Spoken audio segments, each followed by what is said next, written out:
বিশ্বনবী ডেকে বললেন, ফাতেমা তুমি বিশ্বনবীর মেয়ে হতে পারো, কিন্তু আলী তোমার স্বামী। আলী যদি তোমার উপর নাখোশ থাকে, জান্নাতের দরজা তোমার জন্য খুলবে না। বিশ্বনবী কারো হাত ধরে টান দিলে ওই লোক বসে থাকতে পারে? উঠে গেলেন, ঘরে নিয়ে আসলেন। নিয়ে এসে বিশ্বনবী খাটের মাঝখানে শুইলেন। ডান দিকে শোয়ালেন আলীকে, বাম দিকে শোয়ালেন ফাতেমাকে। এবার মেয়ের জামাইকে আর মেয়েকে বুঝাতে লাগলেন, নসিহত করতে লাগলেন, গল্প শোনাতে লাগলেন। কি রোমান্টিক শ্বশুর! এরকম রোমান্টিক শ্বশুর পৃথিবীতে দ্বিতীয়টা খুঁজে পাওয়া যাবে? সুবহানাল্লাহ পড়েন। ইসলামিক লাইফ, জীবন গড়ুন কোরআন সুন্নাহর আলোকে। বিশ্বনবীও কিন্তু কালেকশন করতেন। বিশ্বনবী ঈদের নামাজের পরে মহিলাদেরকে বললেন, তাসাদ্দাকনা, মদিনার মহিলারা তোমরা বেশি বেশি দান খরচ করো, কারণ মেরাজের রাতে আমি দেখেছি পুরুষদের চেয়ে তোমরা নারীরা বেশি জাহান্নামী। নারীরা বলল, কেন রাসূল, আমরা জাহান্নামী কেন, আমগো দোষ কি? বিশ্বনবী বললেন, দুই কারণে। তুকসিরনা লাআনা, তোমরা বেশি বেশি মহিলাদেরকে লানত দাও। রেগে গেলে নারীরা বলে, হেতের উপরে আল্লাহর ঠেড়া হইতো, হেতের উপরে আল্লাহর গজব হইতো, বলে না? তো এক নারী আরেক নারীকে এরকম গালি দাও, ভর্ৎসনা করো, লানত দাও, এটা এক কারণ। আরেক হচ্ছে তাকফুরনাল আশিরা, তোমরা স্বামীর নাশুকরি করো। মায়েরা, বোনেরা, যাদের কানে আমার মাইকের আওয়াজ যায়, স্বামীর নাশুকরি করবেন না, এটা বড় কবিরা গুনাহ। আপনি অনেক আল্লাহর ওলি হতে পারেন, নামাজি হতে পারেন, কিন্তু আপনার স্বামী যদি আপনার উপর নাখোশ থাকে, জান্নাতের দরজা আপনার জন্য খুলবে না। বিশ্বনবী ফাতেমারে বললেন, ফাতেমা আলী কোথায়?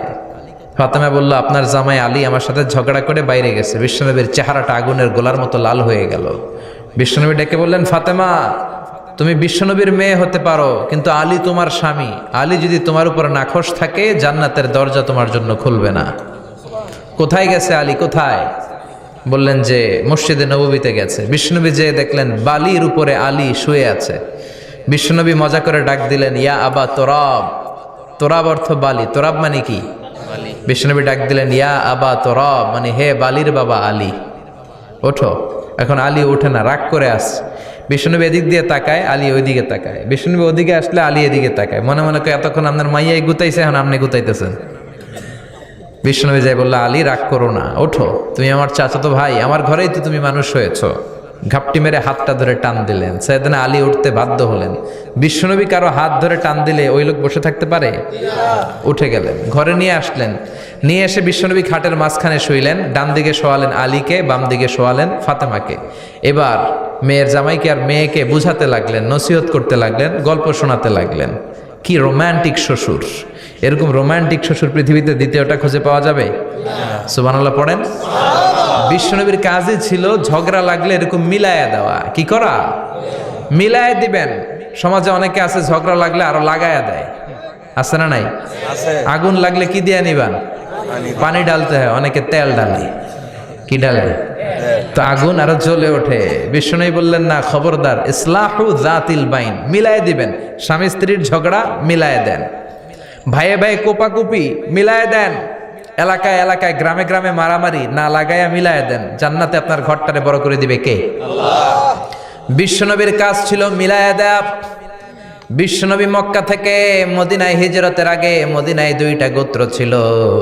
এই গোত্রের মধ্যে 120 বছর ধরে মারামারি। কয় বছর? 120। কেউ এই মারামারিটা বন্ধ করতে পারে না। গোত্র দুইটার নাম হচ্ছে আউস আর খাজরাজ। আউস খাজরাজের মারামারি। বাবা মরে যাওয়ার সময় ছেলের ওসিয়ত করা যায়, নসিহত করা যায়, বাবারে আমারে কোপাইছে, তুইও কোপাবি। ওই বলে আবার নাতিরে কয়, আমারে মারছে, তুইও মারবি। তো বংশ পরিক্রমায় মারামারি চলতেই থাকে, কেউ আর থামাইতে পারে না। বিশ্বনবী মক্কা থেকে মদিনায় হিজরত করতে এসে মদিনায় বাসাবাড়ি করে 7 দিনের মাথায় 120 বছরের মারামারি থামায় দিলেন। কি নবী ছিল! মিলায় দিতেন। ফাসলিহু বাইনা আখাওয়াইকুম, ভাইয়ে ভাইয়ে মারামারি লাগলে মিলায় দাও। স্বামী স্ত্রীর ঝগড়া হলে মিলায়ে দিবেন। এজন্য মায়েরা, বোনেরা, বিশ্বনবী বলেছেন তাকফুরনাল আশিরা, মেয়েদের সবচেয়ে বড় একটা সমস্যা হচ্ছে স্বামীর নাশুকরি করে। স্বামী দিতে পারলে ভালো, দিতে না পারলে কয় তুমি আমার জীবনে কিচ্ছু দাও নাই। এরকম আছে না নাই? স্বামী আর স্ত্রী বানায় যেজন মিস্ত্রি, সে বড় আজব কারিগর। ঠিক কিনা? এজন্য এই সম্পর্কটা সাইয়েদনা আদম আর হাওয়া থেকে শুরু হয়েছে।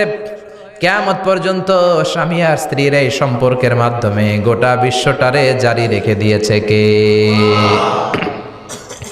তো এই জন্য নারীদের জন্য জান্নাতে যাওয়া সহজ।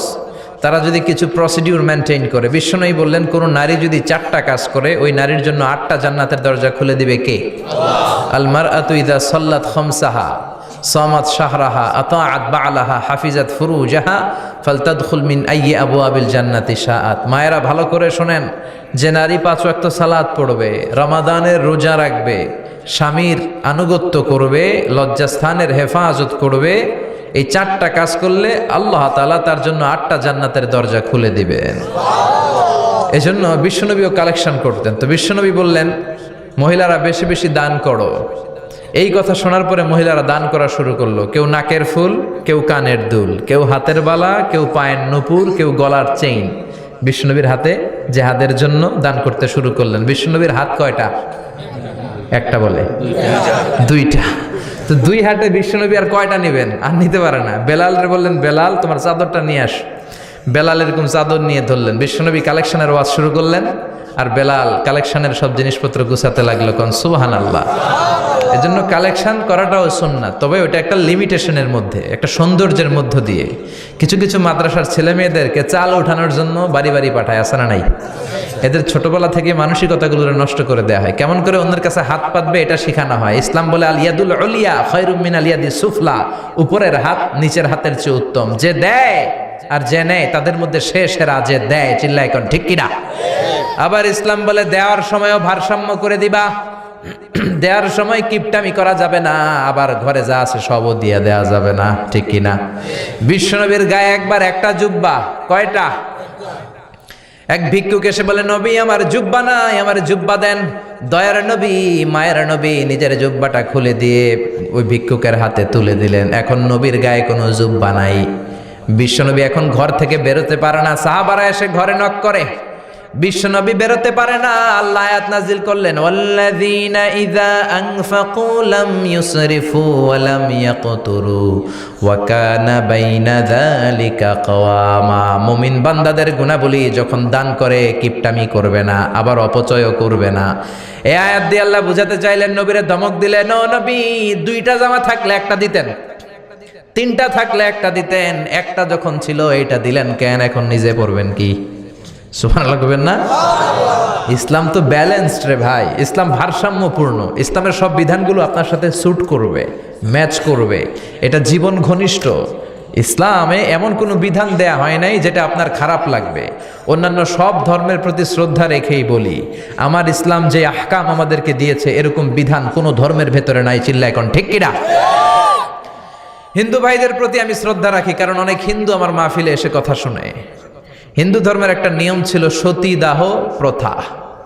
স্বামী মারা গেলে ওয়াইফকেও স্বামীর সাথে বেঁধে আগুন দিয়ে জ্বালায় দাও, ছিল না নিয়মটা?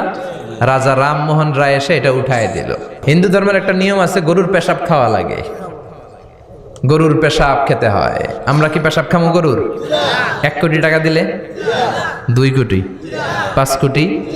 না, এটা আমাদের রুচিতে হবে না। কি সুন্দর, আমাদের রুচিতে বাদে এমন কোন নিয়ম আল্লাহ দেয় নাই। সুবহানাল্লাহ। আবার আমাদের সেলফ ডিমান্ড, আমাদের ডিজায়ার, আমাদের চাহিদা, আমাদের মননশীলতাকেও ইসলাম গুরুত্ব দিয়েছে।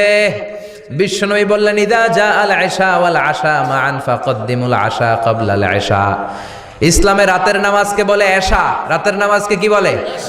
আর রাতের খাবারকে বলে আশা, কি বলে? ইসলাম বলে এশা আর আশা 2টা যদি একসাথে আসে, এশার নামাজ রাখো, আগে আশা খাইয়া লও। সুবহানাল্লাহ। এশারও আজান হচ্ছে, গরম গরম বিরিয়ানি চলে আসছে, কি করবেন? আগে বিরিয়ানি খেয়ে নেবেন, আগে পেটটারে ঠান্ডা করবেন। তা না হলে বিরিয়ানির প্যাকেট রেখে দিয়ে যদি নামাজ পড়েন, নামাজের মধ্যে বিরিয়ানির চিন্তা আছে না নাই? সুবহানাল্লাহ কইবেন না? কি সুন্দর ইসলাম। ইদা জা আল আশা ওয়াল ইশা ফাকদ্দিমুল আশা ক্বাবলা আল ইশা। চিল্লায় পড়েন সুবহানাল্লাহ। এজন্য ইসলাম আছে যেখানে আমরা আছি, কোরআন আছে যেখানে আমরা আছি।